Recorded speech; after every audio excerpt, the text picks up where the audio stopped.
How to log out of Binance account on mobile device.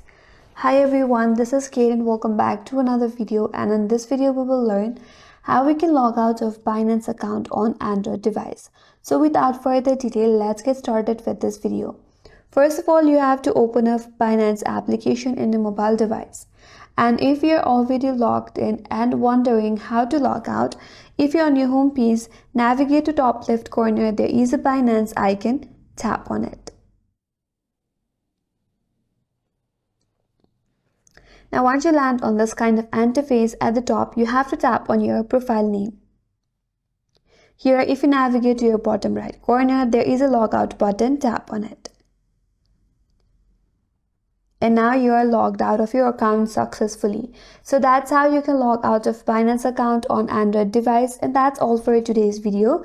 Hope this video was helpful, and if you're new to our channel, consider subscribing. Thanks for watching and stay tuned for more videos.